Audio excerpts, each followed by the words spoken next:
Welcome back to Boys and Ghouls Film Review, folks. I'm your host, Sarah Stephenson, and this is my co-host, Mike Stephenson. Hi, guys. So tonight we'll be reviewing an old movie called Shockwave that was released in 1977. Yeah, Shockwaves, plural. Well, waves. And now, I'm going to say something here, or I'll say it again later on. There's also another movie out there called Shockwave, or Shockwaves. So when I get to the end of this, I'm going to reinforce that. And when you go looking for it, make sure you get the date right and check on who the actors are before you purchase the thing, okay? Yes, exactly right. so, guys. Because you don't want The to wrong one. get the wrong one. So I think the other Shockwave is actually Japanese or Chinese one or something. Mm-hmm. Okay, So be careful where you go. Because you might get it. Yes, Sorry. so this is like a student film, or No, it wasn't student. It was after. No, it was if they had done something as students, and this is their first film after finishing their Uni. studies. Yeah, so as I said before, this is an independent film project, and which I think did okay when I think about it, and has become a cult classic to this day. So, and people still watch it even now when you think about it. I think it's an okay, zombie-related film. It's sort of a Nazi zombie film theming. Well, actually, they've done that. What was that other one? Another one. The 25th Reich, that was done a year or two ago. That was a futuristic one. There's one about Nazis on the moon or something or other. Yeah. So they're still popular in movies. Yeah, well, just so you guys know, there's the Nazi zombie genre, which is quite a few things are out there that keep going back to getting mentioned ever so often. They mention this the most in the pop culture a lot sometimes. Yeah. They said there was a few comic books, probably a few books, a few movies, and I guess it keeps getting re-emerges ever so often, even though the story remains different, obviously. Anyway, this movie makes me think of The Resort, because this one takes place in an abandoned resort-type environment. Yeah, it looks like it anyway. Yeah. Anyway, so Mike, you go on with what you got My to say. usual stuff. Okay, produced by Ruben Train. Okay, now directed by Ken Wiederhorn. I'm trying to get these pronunciations right. Okay, now, the screenplay was by John Harrison and Ken Wiederhorn. Mm-hmm. Don't know anything about budgets or box offices. I've got no information on it whatsoever. Okay, so can't tell you anything about that. Agreed. Okay. So what I'll do, I'll roll on to the cast. Right, we'll do. It's not actually, I like this one, it's not a lot of cast. Yeah, there is a few dead zombies running around, but apart from them, well, Peter Cushing is dragged out of retirement. Peter Cushing plays an SS commander. John Carradine as Captain Ben Morris. He gets a bit part in the beginning of the movie and he drops off pretty quick. Mm-hmm. Brooke Adams plays Rose. Fred Butch, B-U-C-H, plays Chuck. Jack Davidson plays Norman. Luke Halpin plays Keith. D.J. Sidney as Beverly and Don Stout as Dobbs. Dobbs actually is a cook on the boat. He has a bit of a role, but he drops off the plant pretty quick too. Mm-hmm. Okay. Yeah. So as you guys know, guys, so this movie makes me think of Gilligan's Island. If the survivors ended up on a zombie island instead of Gilligan's Island. Actually, why didn't someone think about doing that? Doing a remake of Gilligan's Island and having going onto a zombie-infested island, and they start killing off all the pains in the ass people, and the sole survivor is Ginger? Marianne. I like Marianne. Yeah. Well, that's she's the final girl. That's the sort of thing that I've been thinking about when I look at this movie, because you have the two. You have the wealthy car. He's a wealthy. I would say wealthy. He's a car salesman. Thinks he's better than anybody else. Yeah, he carries around all these bags, just like the Howes did in Gilligan's Island. And his marriage isn't going all that great. Probably it's all about the money, and he doesn't think too much about his relationship with his wife. So wife is pretty negative and blah blah blah. And we have Gilligan, a skip sort of skipper's mate. Skipper's mate. Yeah. And the captain is Ben Morse, whatever his name is. Who? Well, Morris, whatever his name is. John so-and-so's, role I was referring to. Oh, Ben Morris, Ben Morris. He's the captain of the boat. And he has his galley chef, which is Dodds. They didn't never have in Gilligan's Island. Would have been cool. Well, this is a tour boat. We're supposed to have berths in it so you can actually sleep over. Where Gilligan's is supposed to be a day trip. Yeah. Now, I can't understand why the Howells had all the luggage on a day trip. Beats me. You're going to get dressed for morning tea, afternoon tea, lunch. Doers go, doers come, Well, it's the old pilot episode intro. Okay, before they had to recast when they had to do recast for the Gilligan's Island. Don't ask me why they did it, but that's what happened. They had to shuffle things around. Yeah. Anyway, so I'll get into the story. Might as well get into it. Yeah. So it begins where a bunch of fishermen are fishing on the water. There they find a lifeboat. There we find Rose in that lifeboat, all by who herself. is totally traumatically, She's traumatized from her ordeals, which we don't know about yet, obviously. Then we flash back, say, not too long ago. Several days or a week or something, rather, We don't know how long she's been in that life raft. Who knows how long she's been bobbing in the ocean. I think it's the ocean. Who cares? So anyway, they're running on a very lousy motor, and the passengers are restless about getting out of that area. They're on a tourist boat. Yes. Yeah, and there's about half a dozen passengers. Well, let me see. They have Rose. I don't know too much about her. A young man whom I don't know next to nothing about. Whatever he is. And the couple, who are married couple. The captain, that makes 6 people. The chef, seven, his first mate. I think so 7 people. That includes the captain, the first mate, and the cook. So there you go. Yeah. So it's not a big boat. But it's Gilligan would be very happy to serve on this one. Yeah. Anyway, Rose is like. I guess be like Marianne when I think it, because they're both brunettes. Pretty dark hair. Anyway, so a couple, they start. Well, actually, the man in this one says he wants them to get a move on and should, tell the captain that that someone else should take over. Yeah, the boat's broken out a couple of times, a few things. Yeah, so whose fault's that? He's not impressed with the captain. Yeah, but who's fault in paying for the blasted thing? Well, they organised the tour through this however they organised it back in those days. I wouldn't say the internet; they didn't have it. Anyway,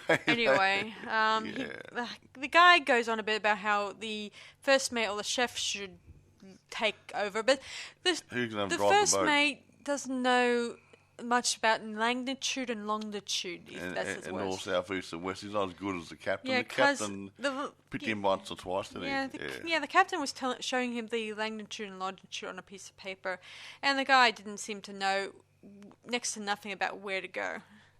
And he didn't know north by northwest is north-northwest is not the same as northwest. No. You're a few degrees off, Yeah. They argue about this sort of thought. Things like that. And then Rose actually goes and talks to the first mate for a bit while the captain is having a little shut-eye. At this point, they encountered something weird, like a weird orangey type weird weather thing, which makes me think of... it goes really weird. Which makes me think of the dusty fog we sometimes get here. Yeah, well, when you get that sort of red, yellowish, orangey tinge in the sky, when there's clouds of dust up there and everything gets... The colour gets tainted around you, Yeah, that's right. Like an amber filter, Yeah, so that's how it felt. Anyway, they then crash into something. It turns out to be another boat. No, in the middle of the night. In the middle of the night. Like Titanic ran into something, so they could hear something, and there's a wreck of an old Nazi boat stuck on a reef. They crash into it, and now that they've... The boat is very badly damaged. I'm not sure how deep it goes. Well, I'm starting to think about it. I think it was stuck on the reef, but it sprung some leaks as well, so it could slip off the reef and go into the briny sea, and so they had to get off. Yeah. Now eventually, they are stuck there for a bit. And the next morning, the captain's missing.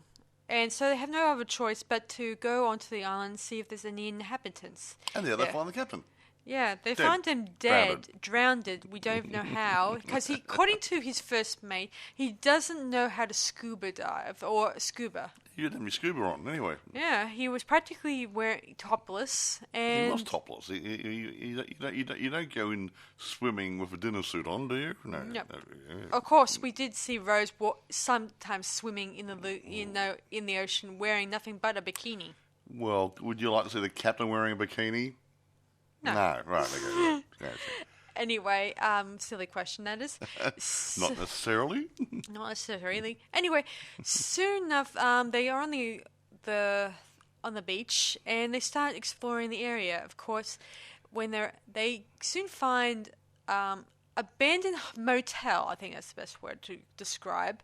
Yeah. And they head down there, and of course, there's no one there except for the fact despite some bushes that have not been trimmed and lots of leaves here and there, the place looks like it's still maintained to an extent. Well, it's not totally derelict. It's just run down. Yes, there's such a thing as that. Anyway, they start exploring the place. They also find a fish tank full of those tropical fish, I'm going to call them, including those sea urchins, the pointy ones. Yeah. So someone has been collecting fish. Well, sometimes if you can actually eat some of those fish. If the ones that are poisonous. If you get rid of the poison sacs and stuff. If you get rid of the poison sacs, they can be a really good delicacy, depending if you do it right. Obviously, they also discover some, fresh, glasses there, like they haven't been touched or damaged. Interesting when you think about it. And, of course, they find a fridge. For velociraptors to go running for the Cushing? True. They also find a fridge that's not powered by electricity. So they end up sleeping at this. They do actually meet someone living there, but they don't stick around for too long, obviously. And he tells them not that why they're here and stuff like that. And he says, you should leave. That's going to be quite hard since the boat is sunk or sinking. Yes. Well, it's already probably sunk by now, considering that they're wandering around. A sinking feeling? They've already wandered around the place, so the boat must have already gotten lots of water in the system. Even the owner, one of the guys, the wealthy guy, says maybe you should use the special pumps, but I don't think that's going to work. Nah. Not even when they get if they're to the civilization. Well, the boat was stuck on the reef, but it was leaking water too. So, depending how fast it was leaking water, can you imagine people sort of trying to pump out the Titanic while it was sinking? True. Not a chance. Yeah. Not a chance. Bucket. Yeah, no, it can't happen. Yeah. Anyway, so our heroes stay inside one of the hotel rooms. They find a lot of pillows, blankets, you name it, stuff like that. Well, they don't get any tenants. They don't get any paying people there anymore. So yeah. Yeah. Anyway, soon enough, we do find out that they're not alone on that island.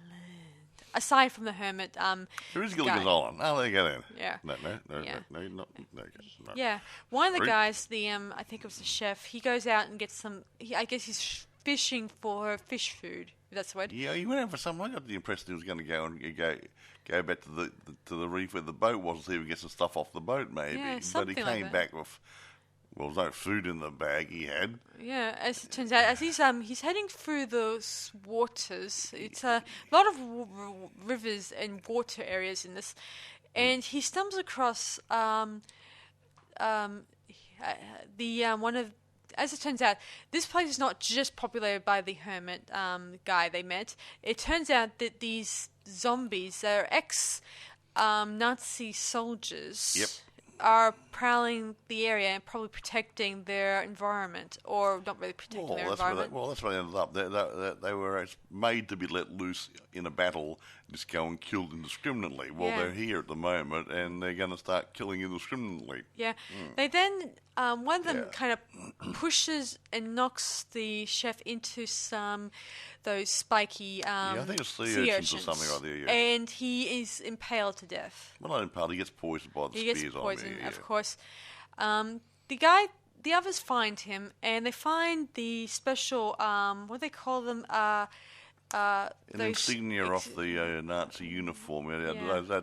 Like those two things, like two squiggly lines, like two bent S's or something rather. Yeah. Well, yeah, they're two SS. Yeah. Anyway, they eventually meet up with the hermit again, and he explains that about how he and a group of scientists made these guys. Like, they were originally just ordinary... Some were ordinary soldiers who had died in battle. Yeah. And some were actually people, homicidal maniacs taken out of prisons as well. Yeah. To pad out the numbers. Yeah. So they used them as a bit of a super soldier. Yeah, but experimental on super soldiering, but it was getting near the end of the war, wasn't it? Yeah, at this point, they had to be taken out because they were too much. They couldn't handle them because they were mostly there as a bit of assassination group that goes out and kills whatever's in their way. So Nazis, Allied troops, anybody, don't care. Yeah, that was it. So slim pickings. But this SS commander guy didn't want to get rid of his little children, did he? No. Well, he probably tried to kill them, but they sunk the boat they were in. Yeah. But they won't die. They're dead. They're dead, yeah. Uh-huh. Anyway, he probably doesn't know how to kill them anyway. I don't think he does. He's an SS commander, and I don't know if that makes him a scientist. He just knows about how they work. He might have just been a commander. Anyway, he tells the group about a boat he has moored somewhere. Yeah. And a little rowboat type thing, yeah. And while he's getting some fresh water from a spring, he gets killed and attacked by one of the zombies. Anyway, the people get onto the boat. The wealthy guy wants to bring his heavy luggage without even realizing why you need to bring so much stuff. And it's also a little boat. Yeah, it can only fit, say, everyone who's there at the moment. At a pinch. Anyway, he then throws them away, and then he gets onto the boat, and they start mooring through this through the water, and of course, as they're trying to head out to the big wide ocean, they get attacked, and the inhabitants get knocked into the water, obviously, and the boat itself ends up going out to sea too fast for you to swim if you could. Anyway, exactly. So they head back to the hotel, and of course, along the way, they nick the wealthy the guy, and now we're left with 4 people, and they hide inside the broken down fridge. Yeah, big fridge freezer thing in the kitchen area. They thought we'll use that as a place to protect us because the walls were thick. Yeah, because they're strong. They can actually knock you out, knock the walls in. The zombies are pretty strong and don't feel pain either. So they're like the Frankenstein monster. If you've seen them when he broke through the doors and stuff like that. Anyway, so they stay there, but one of the guys, I think his name, which one is he? Which one was the one with the claustrophobicness?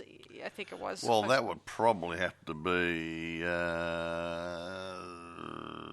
Keith. No. I'm trying to figure out. Oh, no, Norman or Keith.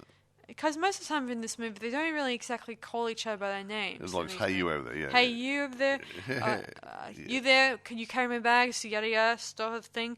They don't even seem to say their names. I think it was Chuck. Okay, Chuck. Yeah. So Chuck freaks his ass off, saying he wants to get out of the fridge. It wasn't on. It wasn't cold. Yeah. It's just, I think he just has a severe case of claustrophobia. Really bad. Yeah. I would have just knocked him out. True. Smacking him around a little bit, and he would have slept off. Of course, Beverly and Rose, they both say let him out and stuff like that. But he asks for the flashlight, and of course they also have a lantern, kerosene lantern that may easily run out of fuel. And they're going to be locked inside a room where they couldn't see anything, where he's going to be outside where at least got moonlight, but he wanted to take the torch. But then he ends up shooting the flare gun, which he had a flare gun in his hand. And it went off into the fridge. It caused them to all evacuate. But all the groups start splitting off together. Beverly get some eyes blinded or something rather? I think maybe. She couldn't see probably after that. Yeah. Anyway, Chuck heads to the pool and falls in, and he gets attacked by these two Nazi guys, and they drown him. What a way to go! He went swimming. No, Rosie and what's his name? What's the name of the guy? The first mate again. The first mate. He's which one's here? They don't use names here. It's Keith. Okay, Keith. Yeah. They head into the what they call it, what was the generator? Oh, yeah, it had an old boiler. An old boiler that's not functioning. Which did the central heating for the building. Yeah, they head in there as a bit of an alternate place to hide. And the woman I mentioned, Beverly, she gets killed by the creature and stuffed inside the fish tank. Yeah, we're going to feed the fish something. No, it hadn't been fed. I don't know what happened to the fish because you don't see them again. Maybe they after stuffing her inside the water, the fish kind of all end up drowning on the floor and dying. Fishies. And no fish were hurt during the making of this film. Anyway, both Keith and Rose, they quickly head towards the to their boat. The boat they arrived in, I should mention, because that's a bit weird. Yeah, they found it. That's laying around somewhere. Gee, why didn't they find it before when they needed it? Gee, I don't know. Gee, bugger that, eh? Bugger me is right. Well, there you they go to the old hermit's boat, and yet they forget all about their second boat. And all that stuff. It's like everyone's forgotten their brain. Yeah, duh. Anyway, they soon get to the boat, and they start pulling out into the water, and as they're going, one or two of the Nazi zombies, they start approaching them, and he pulls off one of the masks on the zombie. These zombies were made to work underwater in low light and stuff, so you had these little, I think a bit like the motorcycle riders' goggles back in those days were tinted a bit, so he would dull the light a bit for them. Anyway, he does this, and they die from they can't see, and for some reason they die pretty quick when they can't get their eyesight happening. Yeah. Rose did the same thing in an earlier scene, of course, and that confirms that that's their weak point. Anyway, as they're going further out into the water, another one attacks and kills Keith. And we see his body being, drowning and dying. And this is where Rose screams. And then we flash to Rose back at a hospital. Where she had been taken by these nice fishermen at the beginning. Yeah, where she's dictating her story in a book. And we find the book is full of scribbles. And then we realize that Rose has lost her mind, and no one's going to believe her about the island full of Nazi zombie soldiers, whatever. And she wouldn't know exactly where they were anyway. No. Yeah. There's no point, considering the fact this island could have been uncharted for all we know. Well, it would have been charted, but they wouldn't know where it was. I mean, there's a hotel there. I know that doubt that there must have at least had... It would be a charter island that no one goes to anymore, Yeah, so that's the movie. And Fade to Black. Fade to Black. And it was like an hour and a half long, guys. About 86 minutes from memory. Yeah. I think that's the proper estimate of any kind of movie.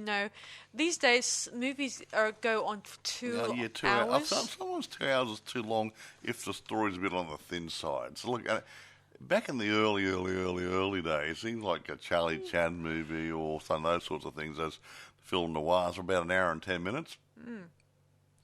Yeah. And that's it.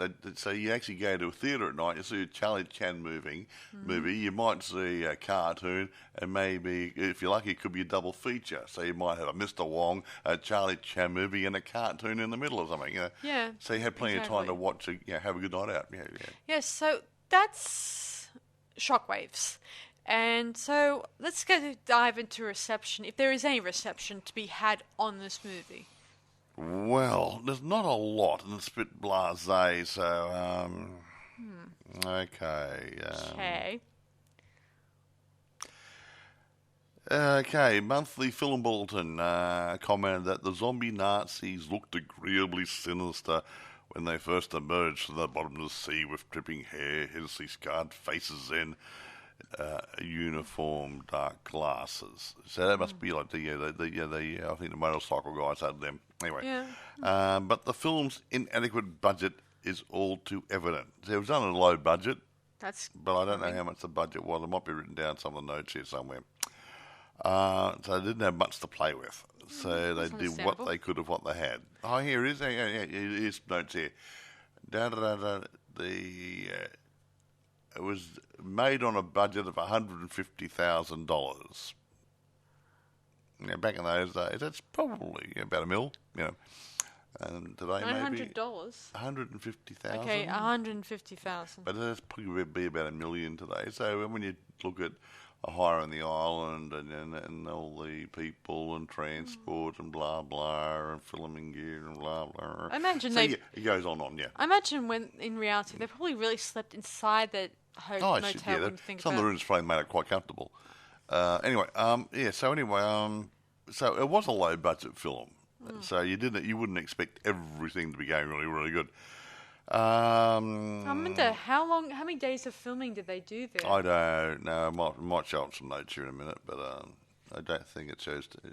There's not a lot of information on it. I know it was a quickie, but it was made. I'll go into some other stuff. You asked me about reception at the moment. Yeah, good point.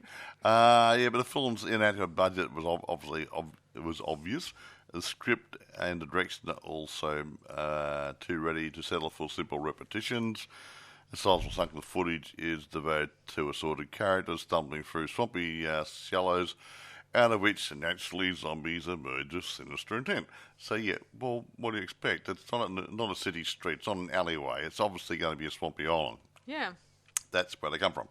Okay, now, from retrospective reviews, whoever they are, Mike Long of DVD Talk rated the film 3 out of 5, which isn't too bad. Horror fans looking for a zombie gore fest will be quite disappointed by Shockwaves, but those who want a subtle and unique experience may enjoy this quirky low-budget film. Okay. Oktay Kozak, also writing for DVD something or other, Talk rated it 1 out of 5, declaring Shockwaves is cheap, uninteresting, and entirely too forgettable. Forgettable is not so bad. Well, he's talking about it. Patrick Bromley from DVD Verdict commented, more concerned with atmosphere than with shocks. It avoids a number of what would become the cliches of the genre. Flip side of the coin is that it delivers little of what we want from a zombie film. Oh, brother.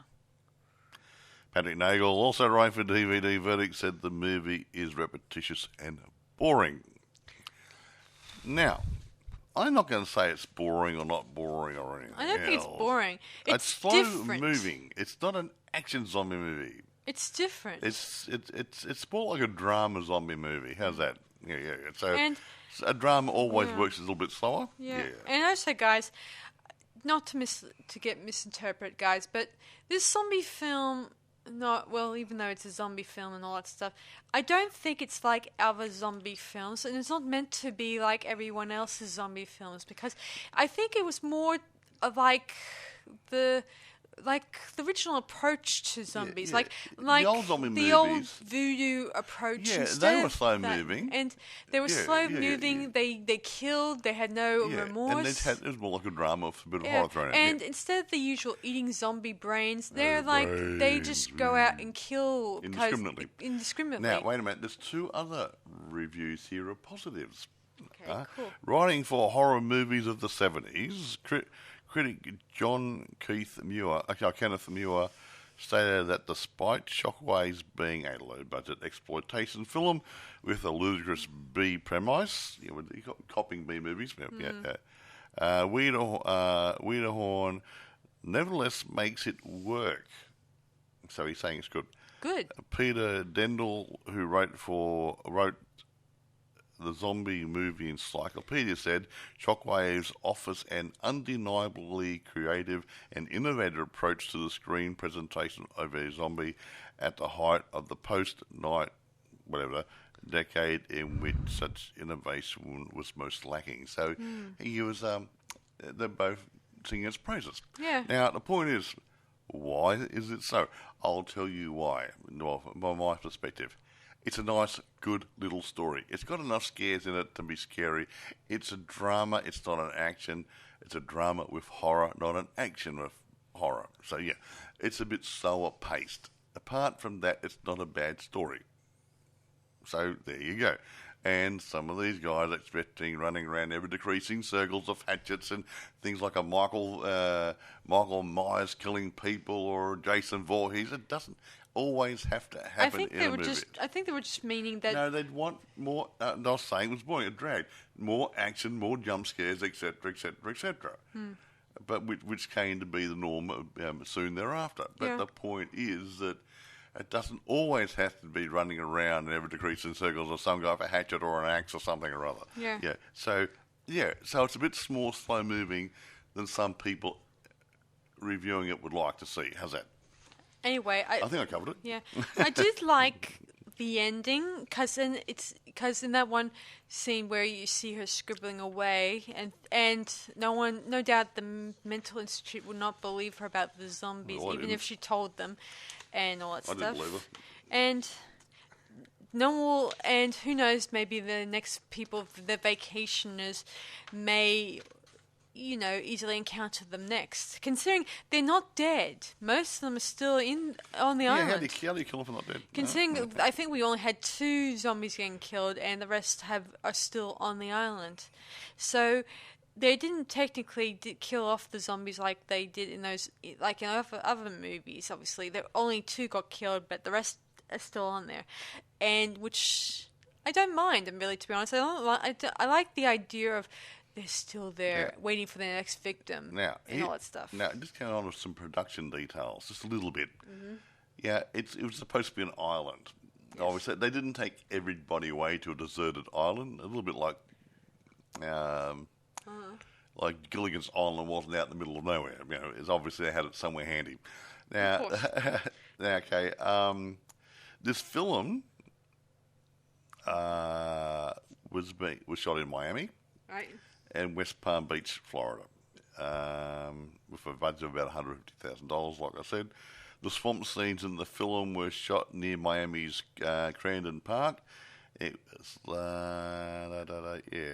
and I think there's later noted in the newspaper 1978 that the filmmakers raised $200,000 to complete the film, but it says $150,000 budget, so I don't know which one's real or accurate. So, but but here's something really interesting. According to a 2013 interview, Wiederhorn and Train made shockwaves because the investors had one requirement. What was that? They wanted a horror movie because, according to Wiederhorn, they heard that horror movies had a better chance of making their money back than any other genre. And it's still spotted. That today. What is one of the most famous type of genres at the moment and popular for everybody? It is the good old slasher movies, and people love them. You do another slasher movie, just do another found footage where people get mauled by somebody. Yep, you got it. Horror is alive and well. Well, it does seem to take people's breath away, guys. Yeah, and good. Anyway, so I want to talk a moment for a bit about how in some of these scenes you see the zombies walking underwater, and I know what you guys are thinking. You're thinking they'll float to the surface, but no. In this one, you can actually see them walking on the surface of the water surface. I'll explain what Sarah's trying to say. When the zombies are walking underwater, they're walking. They've got the uniforms on. They've got no scuba gear. They haven't got any diving gear on. They don't appear to be carrying any weights to hold them down. So maybe they've got stuff strapped to their bodies to help keep them from floating up. Yeah, exactly. Because obviously your guys in diving suits, the old ones, the old diving suits used to wear the big helmets and stuff, used to have air pumped down to them. They used to have these big weighted belts and chunky shoes on them, whatever. Yeah. Before scuba diving came in. Exactly. And so I think they still use those diving suits Yeah. sometimes. Maybe. Anyway, Yeah. I think maybe there might be some weights They would have had inside some weights their underneath the uniforms and stuff. or inside their shoes, considering But they weren't wearing Frankenstein type shoes, so it would have been strapped to the legs and the waist and whatever. If they had too much at the top, they would have been a bit top heavy. So it might have been lead might have been strapped to them, so they could be walk around underneath the water. But they'd have to have a scuba diver there real handy so they can give them some air occasionally. Yeah, like I'm running out of air. Like during takes, like when they had to shoot them. Shots of them underwater, the underwater scenes. When they're doing they've probably had long a shot. scuba diver, on hand to give them a bunch of oxygen so they don't Take feel. a breath. I'll be back in 30 seconds. I gotta admit though, I am amazed that the makeup itself didn't flake off during filming. Now there's something I'm not 100% sure. Back in those days, I don't think they used latex. I think they used something like spirit gum, okay, which is, I'm not quite sure what it's made out of, but it may not be water soluble. So if they're putting prosthetics on their skin, like sores and whatever, and cuts and whatever, and they use the spirit gum, a short period of time underwater may not affect it. Yeah. Imagine. I keep wondering how many times they may have to reapply ever so often for each zombie when they come out of water or in the water. They might have done those shots in one hit. Now, if you say all the walking underwater shots could have been done on one day, the ones where they're coming out of the water, a couple of close-up shots, they might have been done on one day close together, and then they spent the rest of the time when they're on a dry land and running around chasing people. Yeah, I seem to recall during the 70s and the 60s, they did a lot of experiments with, makeup and, like with Tom Savini, he had to use tissue paper and stuff for when he started working on George A. Romero's zombie That's movies. A while ago. And that's a while back. Well, that would have been around a bit earlier. In those days. Well, bit earlier. A bit earlier. But similar period. But anyway, they did a lot of experimenting, and most of it started off very cheesy. Yeah, but they're not cheesy. I mean, they used to use stuff like pasta, gelatin, tissue paper, like you said, tomato sauce, whatever, and to make it look as close as possible to the real thing. And then they developed these compounds. Most of the time, people would say, like I would.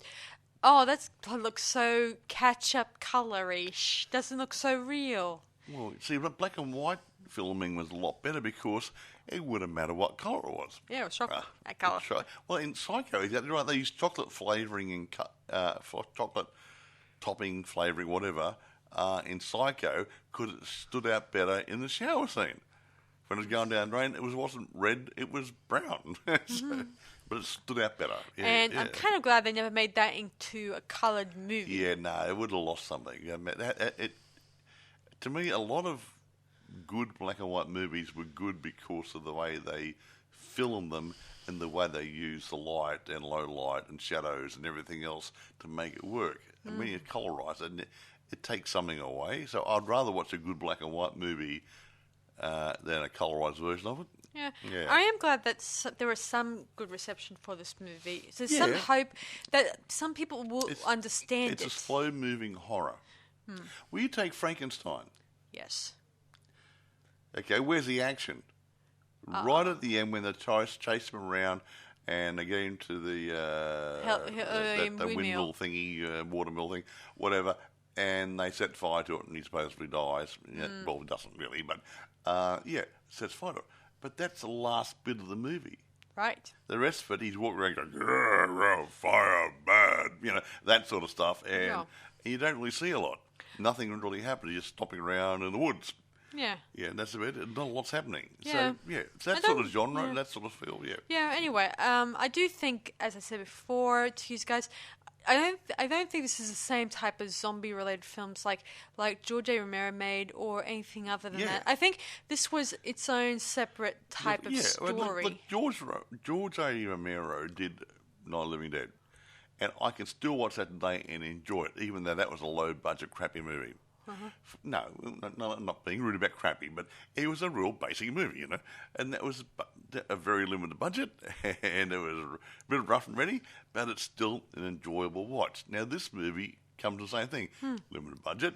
It had a few constraints that way, and you take it for what it is. It was not a big production where, here's $30 million, go and make a movie. He didn't have that. Yeah, see, that's the point, guys, because this one is, seeing as this one's it's a different genre because it deals with zombies that like to kill and destroy, and it does not matter if they don't have they do have an origin, which is an interesting one because unlike in George A. Romero, who doesn't explain how this happens. It just happened. It just happened. And there's no backstory on zombies. But in this one, it explains that Hitler's scientists were experimenting on human bodies. Regeneration. And they were using them as a bit of a killing squad, or what did they call it? Death squad? Death squad, Death Corps or something. Death Corps. And for some reason, it doesn't seem to work really well because they were still unmanageable and as I said before, like a kid in a lolly shop. As I said before, these guys they don't kill like ordinary zombies where they don't eat your brains. They just go out and kill. It's just like they're protecting their territory, if that's the word. They just do what the program do, kill anybody they see. That's it. It's all part of their program, like they're like Terminators. Yeah. Protect, kill, and destroy. Not protect anything, just kill anything that moves. Yeah. That's it. And they couldn't control them. That's why the Nazis got, let's round them up and get rid of them. Mm-hmm. And the other guy didn't want to kill them, so he sunk the boat. They locked him in a room in the boat, sunk it. But the problem is, you can't kill something that's already dead. Right.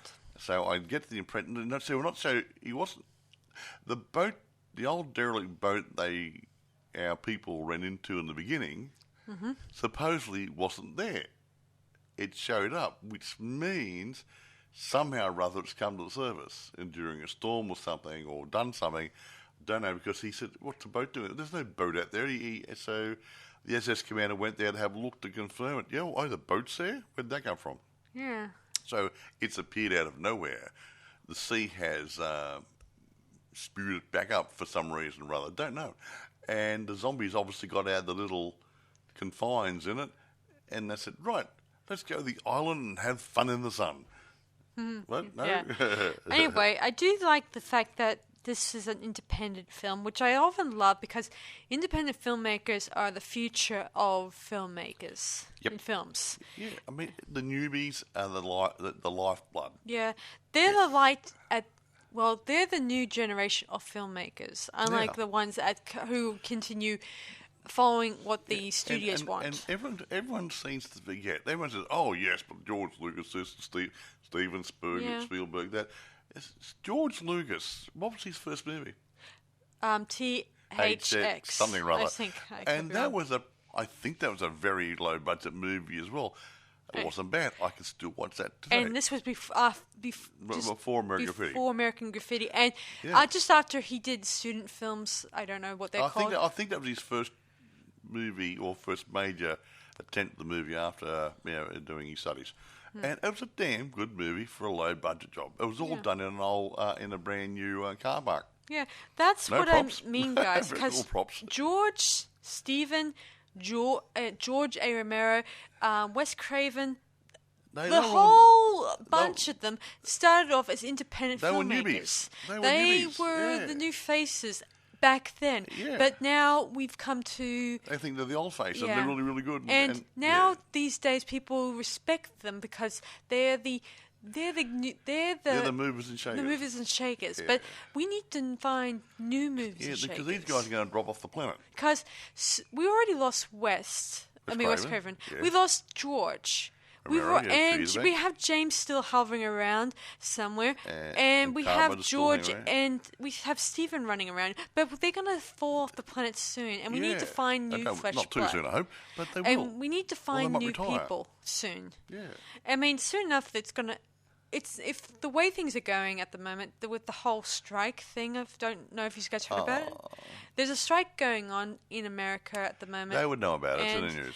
It's been touch and go because they're trying to get the studios to change their way of thinking because they have not changed their rules or regulations for a long time. Yeah, look, we don't know the full story, but we think there's part of it's artificial intelligence writing scripts and the amount of money they're paying the people who actually on the cast, on the crew, actually trying to make the movie for them. And using CGI to recreate the faces without even us giving them the actual performers who either passed away or to their families the money to allow them to use that sort of stuff. face. So something's not quite right here. There's something wrong here. It's like product placement. You ask the people, the businesses, to ask permission if you could use that product, and you pay them royalties, stuff like that. You look at the menu, but you have a bottle of Coke sitting on the table there. You got to get permission from Coca-Cola guys, Amatil or whatever, and say, right, we need your approval. Okay, it's okay. You can use a couple of our bottles there, and we get free advertising. Really good. You still need their permission. Exactly. Because if these guys don't do that, I mean, you have to do this with the CGI, with the actual people, because you can't just use someone's face and just expect everyone will understand or get a parental approval or not parental approval. I mean, release approval from their next of kin or family if you don't ask them. I mean, it seems like they just think I'll just use their face and let the whole and no one cares. And no one cares. I do. They'll do. Enough about the strike. I know. Okay, right. I now, do, let's but I think we should offer support to these people. I'm in favour of standing by the crew and anybody else, some of the cast maybe, I feel the same. and the screenwriters and everybody else. They've got to be fair. Maybe it's time for a bit of a shake-up in the industry. Yeah, I feel the same way about the writers and the actors. I think they should have their at least say in what they want in future film projects. And we want that. I mean, I think the audience out there, we owe it to the audience out there to try to make things a little bit better for future filmmakers and future actors and writers out there. If people decide to leave the industry, there won't be anyone to make the films. Yeah. Or we're going to go back to 100 years ago when people make him out of their garages, like the early silent movies and stuff, where people just running around ever decreasing circles and being Keystone Cops sort of stuff, and we're going to have to reinvent the wheel again. Yeah, so you guys know, I'm all for progress, but like so many people out there, I like doing things the old-fashioned way.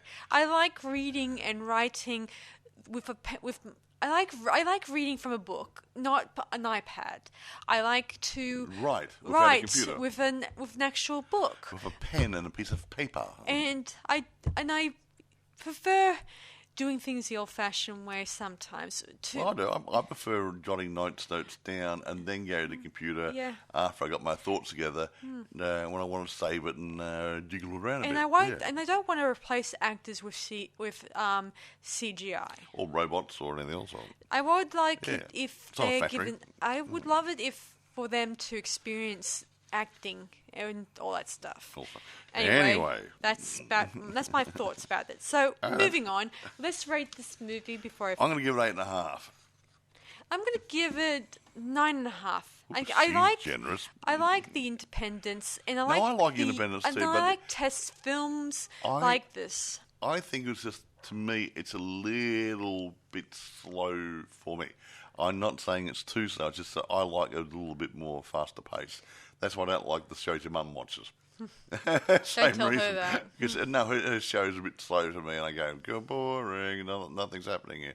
Yeah. I might as well go to the toilet or go make a cup of coffee or something. So, guys, if you were expecting this to be like every single zombie movies out there that deal with tearing and gore... It's not World War Z. It's not a zombie apocalypse movie. It is a drama, horror drama, more so than an action horror. So this is more...